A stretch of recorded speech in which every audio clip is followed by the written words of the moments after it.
Salam sejahtera Malaysia, tuan-tuan dan puan-puan yang dihormati sekalian. Denyut nadi suara rakyat bergema di channel ini. Yang paling mengejutkan ialah apabila saya terkejutlah dulu. Kamu terkejut atau tidak, terpulanglah. Kamu komen je lah. Kamu terkejut ke tidak, kamu komen. Saya terkejut Najib Razak kena dakwa, lepas itu peguam dia pun kena dakwa. Aduh, ya apa anak guam didakwa, lepas tu peguam pun kena dakwa. Aduh. Muhammad Syafiq Abdullah, Tan Sri Muhammad Syafiq Abdullah turut didakwa dengan pengubahan wang haram iaitu sebanyak 9.5 juta ringgit Malaysia. Ini tuan-tuan dan puan-puan perkembangan terkini kes Muhammad Syafiq pula dikeluarkan 14 Mei 12 Mei sebenarnya, dikeluarkan pada 12 Mei yang lalu daripada Sinar Harian. Sinar Harian bertajuk begini, tuan-tuan dan puan-puan. Muhammad Syafiq sembunyi. Muhammad Syafiq sembunyi identiti 9.5 juta yang diterima daripada Najib, kata saksi. Wah. Susah lah kali ni. Nampaknya Muhammad Syafiq atau Tan Sri Muhammad Syafiq bukan saja perlu menolong Najib, malah dirinya sendiri pun perlu ditolong. Niat hati hendak menolong, rupanya sendiri perlu ditolong. Okey. Mahkamah Tinggi pada hari ini telah diberitahu bahawa peguam Datuk Seri Najib Tun Razak iaitu Tan Sri Muhammad Syafiq Abdullah telah cuba menyembunyikan identiti wang yang berjumlah 9.5 juta ringgit Malaysia yang diterima daripada Datuk Seri Najib Tun Razak sebagai pinjaman. Sedangkan wang tersebut adalah bayaran khidmat guaman kepada UMNO dan Barisan Nasional. Pegawai penyiasat Pesuruhjaya Suruhanjaya Pencegahan Pegawai penyiasat Suruhanjaya Pencegahan Rasuah Malaysia atau SPRM iaitu Muhammad Farid Jabar yang berusia 37 tahun berkata berdasarkan kepada dua rakaman percakapan yang diambil oleh SPRM pada 2017 dan 2018, Muhammad Syafiq menyatakan bahawa wang sebanyak 9.5 juta ringgit Malaysia itu adalah bayaran khidmat guaman. Namun dalam satu rekod percakapan dan kenyataan media pula, peguam itu pula telah memberitahu wang tersebut adalah pinjaman. Mana satu betul ni? Mana satu betul ni? Tan Sri Muhammad Syafiq, silalah beritahu mana satu yang betul. Pada awalnya Tan Sri Syafiq dirakam percakapan, dua rakaman pada 2017 dan 2018 sebagai saksi berkaitan penerimaan wang sebanyak 9.5 juta ringgit Malaysia daripada bekas Perdana Menteri Malaysia yang dihormati sekalian, iaitu Datuk Seri Najib Tun Razak, yang mana Tan Sri Syafiq adalah salah seorang yang telah menerima wang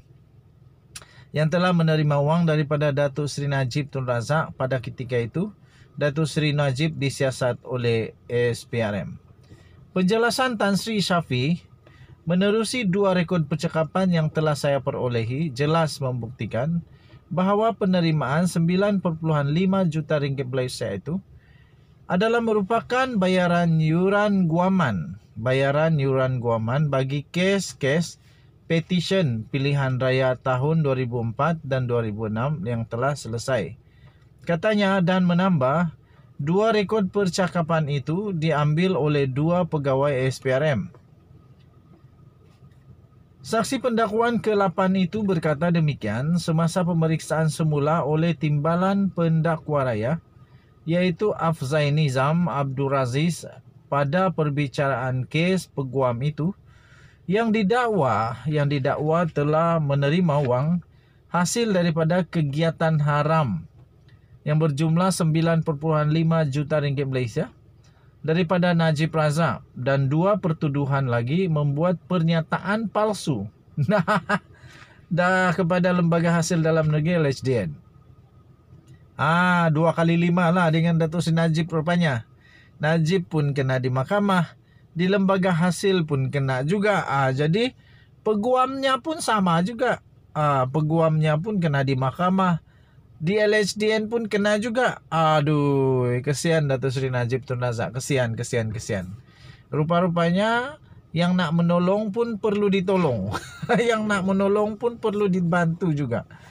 Nah, tuan-tuan dan puan, Muhammad Farid berkata beliau telah mengemukakan aduan pada 4 September 2018 yang menjurus kepada kesalahan penerimaan wang sebanyak 9.5 juta ringgit Malaysia oleh Muhammad Syafiee yang peguam kanan itu merupakan suspek dalam kertas siasatannya. Nah, katanya siasatan yang dibuat oleh saya adalah menjurus kepada sama ada penerimaan 2 cek yang berjumlah 9.5 juta ringgit Malaysia telah diisytiharkan di dalam borang B tahun taksiran LHDN 2013 dan 2014. Daripada situ siasatan saya mendapati bahawa tiada laporan yang dibuat. Nah, tiada laporan. Siasatan saya juga mendapati berdasarkan rakaman percakapan dan kenyataan media beliau iaitu Muhammad Syafiee, beliau cuba menyembunyikan identiti sebenar penerimaan 9.5 juta yang telah diterima olehnya sebagai pinjaman. Sedangkan duit RM9.5 juta itu merupakan bayaran bagi khidmat guaman yang telah diberikan oleh Tan Sri Syafiee kepada UMNO dan Barisan Nasional katanya. Kepada soalan Afzai Nizam mengapa saksi terakhir itu tidak mengeluarkan notis kepada Muhammad Syafiee dan firma Syafiee & Co supaya mengemukakan invoice berhubung bayaran khidmat guaman kepada UMNO dan BN, Muhammad Farid berkata Muhammad Syafiee sendiri tidak mengesahkan bahawa beliau tidak meminta sebarang invoice daripada Najib kerana segan. Kerana segan. Okey. Nah, kita tengoklah nanti adakah segan itu dapat membantu dia. Katanya lagi, selain itu cek 9.5 juta itu dibuat sendiri oleh Datuk Seri Najib kepada Tan Sri Syafiee kerana kes-kes petisyen pilihan raya 2004 dan 2006 telah selesai dilaksanakan jelasnya.